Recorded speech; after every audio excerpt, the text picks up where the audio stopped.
আর কে বাংলা কোচিংয়ে আপনাদের স্বাগত। আমার আজকের আলোচনা মোহিত চট্টোপাধ্যায়ের লেখা সিংহাসনের ক্ষয়রোগ নাটকটি। যেহেতু আগের দুটি পার্টে আমরা প্রশ্ন উত্তর এবং রানী ও দুর্গ শাসকের সংলাপ নিয়ে আলোচনা করেছি, তাই এই পার্টে আমরা বাকিদের সংলাপগুলো নিয়ে আলোচনা করব। প্রথমেই আমরা দেখে নেব বৈজ্ঞানিকের সংলাপগুলি। একজন বৈজ্ঞানিককে যখন দেশের বর্বর মানুষ অপমান করতে সাহস পায়, তখন বুঝবেন সভ্যতার প্রতিক্রিয়া, তার উজান অম্লজান সব ফুরিয়ে যাচ্ছে। জন্তু জানোয়ারের খিদে নিতান্তই শুদ্ধ, জনতা শক্তির মতো কূটনীতি জড়িত নয়। ফুল হচ্ছে আমাদের কর্মশক্তির আলস্যের অবাঞ্ছিত মিলনের অবৈধ সন্তান। শিল্পীদের স্বাভাবিক মানুষের থেকে অতিরিক্ত একটি উত্তেজক স্নায়ু থাকে। নিশ্চয়ই শিল্পীর এই অতিরিক্ত স্নায়ুটি ছিঁড়ে গিয়ে আপনি একটি স্বাধীন স্বাভাবিক মানুষ হয়ে উঠেছেন, এই কথাটি চিত্রকরকে বলেছিলেন। সম্ভবত এই তরুণ যোগ্য রাজচিত্রকর। আমরা স্বপ্নে পর্যন্ত রানীর আজ্ঞা মেনে চলি। জীবাণুর শিখর সমূলে উৎপাটন করা দরকার। আমি একটা যন্ত্র আবিষ্কারের সূত্র তৈরি করেছি। যন্ত্রটি একটি সচিত্র বেতার যন্ত্রের মতো দেখতে। ঠাকুর বলেননি নিজের দুর্বল হৃৎপিণ্ডর শব্দ শুনেছেন, কথাটি পল্লী সেবককে বলেছিলেন। এরপরে আমরা দেখে নেব পল্লী সেবকের সংলাপগুলি। হুজুর, ঈশ্বরের কানে বোধহয় তালা লেগেছে, না হলে এই নাস্তিকের চিৎকার নিশ্চয়ই শুনতেন। উৎসাহে কেমন শীত শীত বোধ হচ্ছে। তাহলে আমি চলে গেলেই জানলাটা খুলবেন।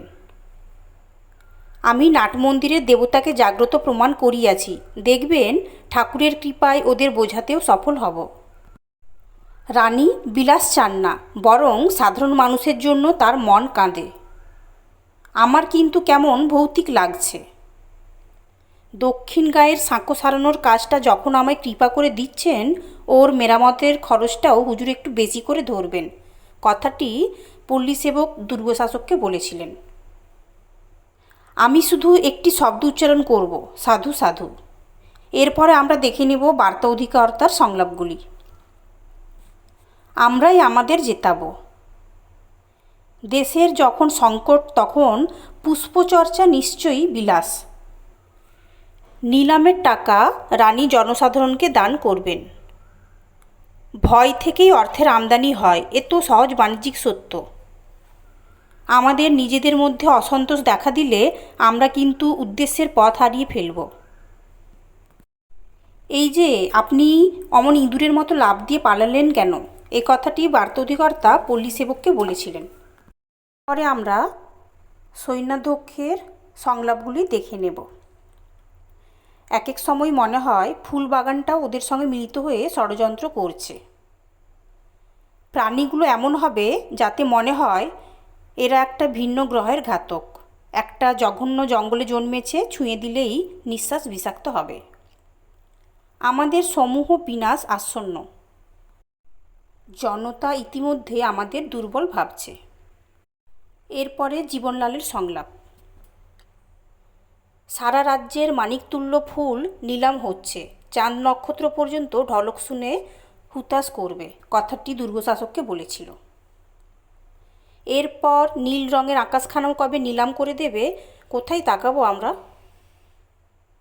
যখন তখন মেঘের রং বদলায় কেন, যখন তখন ফুলগুলি নড়ে ওঠে কেন, কথাটি চিত্রলেখাকে বলেছিল।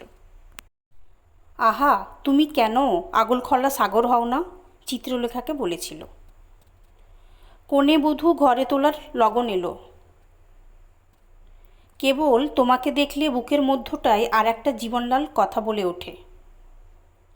আমি তো রানীর বাড়ির পোষা ভিখারি। যে গাছ উপড়ে ফেলবে তার শিকড় বেশি করে ছড়াতে দিও না। বাইরের মানুষগুলো বৈজ্ঞানিক কারখানার চারিদিকে লাল লাল মেঘ মাথায় করে এনে ঝড় বানাচ্ছে, দেখছো না? ও হলো রক্তমেঘের কাব্য, কথাটি চিত্রলেখাকে বলেছিল। এরপর আমরা চিত্রলেখার সংলাপগুলি দেখে নেব। মনের কথা মুখে না বললে শান্তি হয় না বুঝি, কথাটি চিত্রলেখা জীবনলালকে বলেছে। তুমি যখন আড়ালে আমার সঙ্গে কথা বলো আমার ভয় করে, এটিও জীবনলালকে বলেছে। এর পরে রয়েছে চিত্রকরের সংলাপ। আমার শিক্ষক আমি নিজেই নির্বাচন করি, সহযোগিতা এক্ষেত্রে অবাঞ্ছিত। যা বিশ্বাসের বাইরে তাকে আমরা সন্দেহ করি। আমি বাইরের অন্ধকার থেকে আসিনি, আমি ভেতরের অন্ধকার থেকে হঠাৎ লাফিয়ে এসেছি, কথাটি রানীকে বলেছে। এই ফুলগুলো আমার মাটির উৎসব। তোমাকে বলে রাখি, রানী তোমাকে সন্দেহ করে, একথা চিত্রকর জীবনলালকে বলেছে। আমি নিজের খুশি মতো এঁকেছি, এগুলো আমার, এর মূল্য জানি না।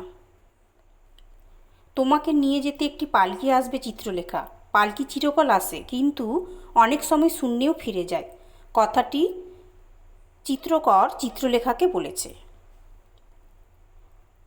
আমি কি রানীর লক্ষ্যবিন্দু?